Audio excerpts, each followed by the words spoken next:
आपने देखा होगा पिछले काफी दिनों से हम लगातार आपको कुख्यात अपराधी मुख्तार अंसारी के गुनाहों पर खबरें दिखा रहे हैं। हम आपको बता रहे हैं कि पंजाब में कैसे तस्वीर अलग थी और जैसे ही उसे उत्तर प्रदेश में लाया गया तो तस्वीर बिल्कुल बदल गई। पंजाब में वो कहता था वो बहुत बीमार है, उसकी जान को खतरा है और व्हील चेयर से वो ज़रा भी एक मिनट के लिए भी उतर नहीं पाता था। लेकिन जैसे ही उत्तर प्रदेश उसे लाया गया, वही मुख्तार अंसारी जो व्हील चेयर से नीचे नहीं उतरता था, उसकी टांगें, उसके पैर बिल्कुल ठीक हो गए, वो बिल्कुल स्वस्थ हो गया। यानी समझ लीजिए कि एक मिनट में सीधा हो गया। इसलिए अब हम उसके गुनाहों की एक बहुत बड़ी गवाही आपको दिखाएंगे। एक समय था जब मुख्तार अंसारी से पूरा पूर्वांचल घबराता था, डरता था, लेकिन उसी पूर्वांचल के वाराणसी जिले के एक डीएसपी ने मुख्तार अंसारी को भी डरा कर रखा हुआ था। हम अक्सर अपने जांबाज पुलिस अधिकारियों को शाबाशी नहीं देते, हम उनका मनोबल बढ़ाने की कोशिश नहीं करते। इसलिए आज हमें यह लगा कि मुख्तार अंसारी के बारे में तो हम आपको लगातार बता रहे हैं, लेकिन उस जांबाज पुलिस अधिकारी से भी आपको मिलवाना चाहिए जिसने 17 साल पहले सरकार से लड़कर मुख्तार अंसारी के खिलाफ पोटा यानी प्रिवेंशन ऑफ टेररिज्म एक्ट के तहत कार्रवाई की थी और इस अधिकारी का नाम है शैलेंद्र सिंह। अब उत्तर प्रदेश की एसटीएफ के पूर्व डीएसपी शैलेंद्र सिंह ने मुख्तार की पूरी क्राइम फाइल जी न्यूज पर आपके लिए खोल कर रख दी है। कैसे पूर्व डीएसपी शैलेंद्र सिंह ने कुख्यात अपराधी के गुनाहों की इन्वेस्टिगेशन की, कैसे उसके खिलाफ सबूत जुटाए। इसलिए हम पूर्व डीएसपी शैलेंद्र सिंह के साथ हर उस लोकेशन पर गए जहां मुख्तार अंसारी के गुनाहों का सुराग मौजूद था। 17 साल पहले क्या हुआ था, मुख्तार अंसारी माफिया डॉन कैसे बना, और उस डीएसपी ने हमें एक एक बात बताई। पूर्व डीएसपी शैलेंद्र सिंह ने हमें बताया कि मुख्तार अंसारी पर पोटा लगाना आसान नहीं था। माफिया डॉन पर कार्रवाई से तत्कालीन मुलायम सिंह सरकार इस कदर नाराज हो गई थी कि उसने शैलेंद्र सिंह को नौकरी छोड़ने पर मजबूर कर दिया था। उस वक्त शैलेंद्र सिंह वाराणसी जिले के डीएसपी हुआ करते थे।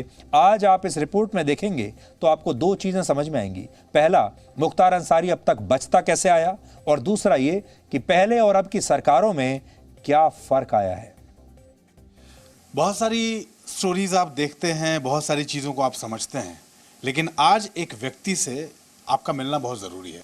शायद उन्होंने खुद भी ये कल्पना नहीं की थी कि जो दंश उन्होंने झेला, जो वक्त उन्होंने गुजारा और जो वक्त उनके परिवार ने गुजारा, एक ऐसा वक्त भी आएगा जब ये याद आएगा कि हाँ, समय बलवान होता है, ये सिर्फ किताबों में नहीं लिखा, समय वाकई बलवान होता है।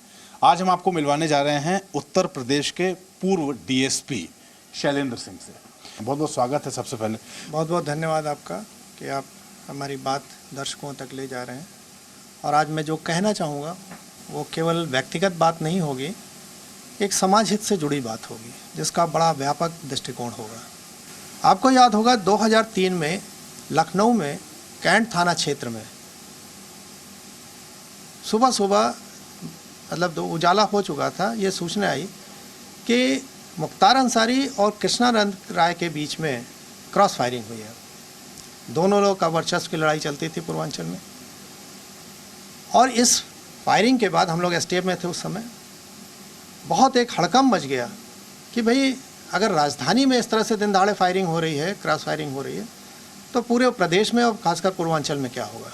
हाई लेवल की मीटिंग हुई, मुझे उसमें चुना गया कि नहीं, शैलेंद्र बनारस में सीओ सिटी रहे हैं, चंदौली के रहने वाले हैं, पूर्वांचल को समझते हैं, इनको लगाया जाए और तेज तर्रार अधिकारी हैं। जिस समय से ये शुरू हुआ था 2004 का वक्त, जो आप फायर एक्सचेंज की बात कर रहे हैं, हम वहाँ भी जाएंगे। हम कोशिश करेंगे कि हम आपके साथ एसटीएफ दफ्तर भी जाए जहाँ आप तैनात थे। मैं चाहूँगा कि जहाँ से घटना स्टार्ट हुई, आप जहाँ क्रॉस फायरिंग हुई कैंट थाना क्षेत्र लखनऊ में, आप वहाँ से चलिए।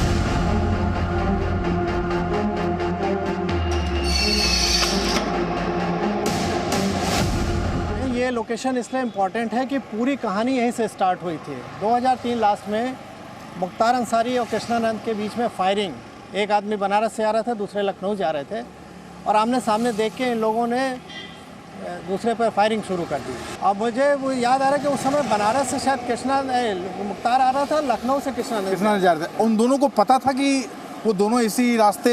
नहीं, ये पता नहीं था। एकाएक इन लोग आमने सामने आ गए। तो आमने सामने आते ही सुबह का समय था, उजाला हो रहा था, तो इन लोगों को लगा जैसे कि कोई चेस कर रहा है, तो घबरा गए एक दूसरे से, तो एक दूसरे पर फायरिंग ये लोग करने लगे। और उसमें ये हुआ कि लिसनिंग में बार बार आ रहा था, ये लोग जैसे फ़ोन पहले से सुन रहे थे, तो उसमें आ रहा था कि एकदम कर मार दिया जाए। तो मुख्तार अंसारी के साइड से कोई कह रहा था कि सामने उन लोग, थोड़ी दूरी थी इनके बीच में, कि सामने वही कृष्णानंद के लोग हैं और भैया कहो तो हम मार दें, कोई सबका वो नीचे दिख रहा है, एक सिपाही की टोपी दिख रही है, क्या उसमें मार दें हम? तो मुख्तार कह रहा था नहीं नहीं नहीं, उस सिपाही का मत करो, बहुत बड़ा पंगा हो जाएगा, टारगेट खाली उन लोग को करो। क्या आपको अंदाजा है जब यहाँ आप पहुंचे थे, उन दोनों ही गैंगस्टर्स का जो काफिला था, एक जो इस तरफ से आ रहा था, दूसरा जो इस तरफ से आ रहा था, कितनी गाड़ियाँ थी? काफिला इन लोग का जो चलता था, आपको अमूमन मालूम है कि एक आदमी मिनिमम 7, 8, 10 गाड़ी लेके चलता था। तो काफिला इन लोग का उस हिसाब से आदमी भी चलते थे, हर गाड़ी में कम से कम 4-5 लोग इनके रहते थे, राइफल गन लेके, हर तरह वैध अवैध सब तरह के असलहे लेके चलते थे। कोई इनकी चेकिंग करता नहीं था, वीवीआईपी लोग थे, माननीय लोग थे, विधायक भी थे, तो पुलिस की हिम्मत नहीं होती थी लोकल चेक कर ले।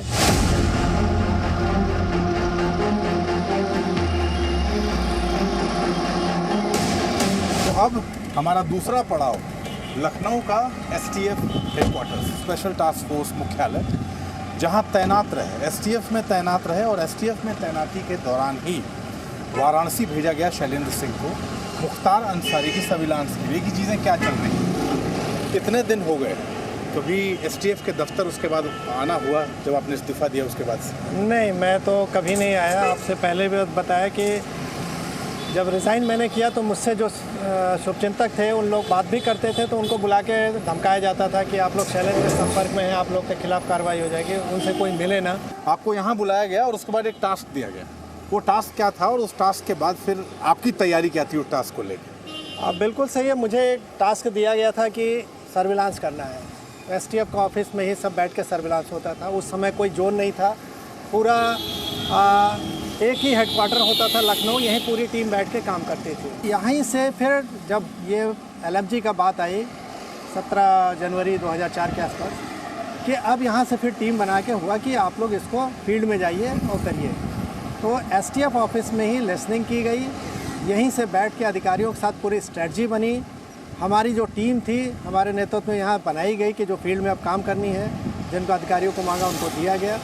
और यहाँ से फिर अनऑफिशियली हमको एक बनारस में मकान किराए पर लेके ऑफिस बनाने के लिए कहा गया, और वहाँ बैठ के हम लोगों ने काम करना शुरू किया। और 17 जनवरी के से ये प्रकरण सामने आया, और लास्ट में जो 24/25 की रात में मैंने पकड़ा, 25 को डीलिंग थी। तो जैसा कहा गया था कि रिकवरी मुख्तार के पास एलएमजी जाने के पहले करनी है, क्योंकि अगर उसके पास चली गई तो बड़ी गंभीरता थी कि फायरिंग होगी तो पता नहीं कितना होगा और शासन सरकार की बदनामी होगी। तो हम लोगों ने खैर वहाँ टीम मौके पर रिकवर किया। तो पूरी स्ट्रेटजी, मॉनिटरिंग सब, एक टीम हमारी फील्ड में थी और एक टीम जो लिसनिंग कर रही थी तमाम, वो हमारी यहीं पे बैठ के लिसनिंग कर रही थी एसटीएफ कार्यालय पे। एलएनजी केस में मुख्तार अंसारी पर जो एफआईआर दर्ज हुई शैलेंद्र जी, उसमें पोटा नहीं था पहले, पोटा बाद में उसमें इंक्लूड किया गया उसकी गंभीरता को देखते हुए। पोटा के उसमें जुड़ने के बाद जो भूचाल मचा वो क्या था? देखिए बात सही है, इन लोग को पोटा मालूम नहीं होता। एफआईआर हमने तो रिकवरी मेमो बनाई, रिकवरी मेमो बनाने के बाद हम थाने पर देते हैं उसको तहरीर के रूप में, और उस पर एफआईआर मुंशी लिखता है, दर्ज करता है थाने का, और मुंशी उस पर फिर विवेचनाएं संबंधित जो भी उस समय एग्जिस्ट करती हैं उसको लगाता है। तो उस मुंशी का इतना ज्ञान नहीं था कि यहाँ पे पोटा है।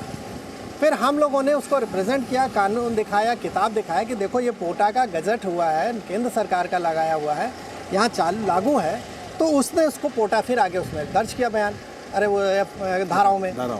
तो ऐसी स्थिति में जब पोटा लग गया तब इन लोग की घबराहट शुरू हुई कि अब तो मुख्तार भी दोषी हो गए।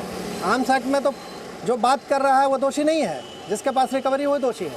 और अब इस बातचीत के आखिरी पड़ाव में कुछ ऐसी बातें रह गई थी सिंह साहब जो बात करना ज़रूरी था। वो समय कैसा निकला जिस समय में आपने ये लंबी लड़ाई लड़ी, आपको जेल में भी डाल दिया गया झूठे मुकदमे दर्ज करके। एक तस्वीर बहुत वायरल हुई है आज के टाइम में, जब आपका इंटरव्यू लोगों ने सुना, आपको बोलते हुए सुना, तो एक तस्वीर है जिसमें आपको आपके शर्ट के कॉलर से खींच के और आपको ले जा रहे हैं पुलिस के लोग। वो रात कैसी बीती थी, वो समय कैसा था, क्या उसको एक्सप्लेन कर पाएंगे? नहीं, आप बिल्कुल सही कह रहे हैं अब आप ये समझिए कि जैसे मेरे आवाज़ को ऐसा घेर लिया गया जैसे लग रहा था कि कोई मैं बहुत बड़ा माफिया हूँ। डीजी पुलिस सब लोग कैंप करके पूरा यहीं नीचे आके मेरा घर का दरवाज़ा तोड़ के। ये कब की बात है सर? ये बात है 2008 सितंबर की। और हमको जब कोर्ट में प्रोड्यूस किया गया, मतलब इस आपाधापी में समझ लीजिए ऐसे ले जा रहे थे, मेरा पूरा टी शर्ट फट गई थी। और वहाँ पे ले जाके कोर्ट में जब प्रोड्यूस किया तो वहाँ के मुझे याद है कोर्ट ने टिप्पणी की थी कि हम जब कोर्ट में सुबह आए तो ऐसा लग रहा था कोर्ट में इतना पुलिस का घेरा जैसे लग रहा था किसी आतंकवादी को प्रोड्यूस किया जा रहा था। और खैर कोर्ट ने बाद में गवर्नमेंट के खिलाफ स्ट्रक्चर भी पास किया। तो आप ये समझ सकते हैं कि एक सिस्टम में सही आवाज़ उठाने का नतीजा क्या होता है, और केवल यही कोशिश रहती है कि दूसरा शैलेंद्र न पैदा हो, वरना अगर दूसरा शैलेंद्र पैदा हो गया तो हम लोग जो ये काला साम्राज्य चला रहे हैं, माफियाओं से मिलकर राजनीति कर रहे हैं, जनता को बेवकूफ़ बना के वोट लेके आ रहे हैं, वो एक्सपोज हो जाएगा और हम लोग की अस्मिता खतरे में हो जाएगी। अपराध और राजनीति का गठजोड़ जो आपने अपने समय में देखा, आपको लग रहा था कभी ख़त्म होगा, और आज जब देखते हैं तो फ़र्क महसूस होता है वो जो वक्त था और आज का जो वक्त है? सही बात है, बड़ा मुश्किल था ये नेक्सस तोड़ना, लेकिन आज वो टूटता हुआ दिख रहा है। जो मुख्तार अंसारी के नाम से लोग कांपते थे, आज वो मुख्तार अंसारी घुटने के बल आ गया। मैंने देखा आप ही के चैनल पे कि रात में वो सो नहीं पाया और सुबह 4 बजे तक उसकी नींद में आई, और जो व्हील चेयर पर बैठने का ड्रामा कर रहा था वो पूरे वहाँ बताया गया कि अंदर जेल में घूम रहा था, उसको सफोकेशन फील हो रहा था। तो ये दिन देख के मुझे संतोष हो रहा है कि जो अपराध और माफिया का गठजोड़ था वो लग रहा टूटते हुए नज़र आ रहा है। सत्य परेशान हो सकता है, पराजित नहीं। ये पूरा इंटरव्यू जब मैं सुन रहा था तो मुझे लगा कि ऐसा सिर्फ फिल्मों में होता है, ऐसा सिर्फ फिल्मों में दिखाते हैं कि इज्जत वापस आ जाती है, वो सम्मान वापस आ जाता है, लेकिन हकीकत में भी ऐसा होता है। धैर्य रखने की ज़रूरत है, अपना संयम बरतने की ज़रूरत है और अपने सत्य पर टिके रहने की ज़रूरत है। तो न्याय उस वक्त भले ना हो, ना हुआ हो, आज न्याय हुआ है और आगे भी, आगे का वक्त जो भी होगा, एक बात हम सबको याद रखनी चाहिए कि न्याय में देरी हो सकती है लेकिन न्याय होगा ज़रूर।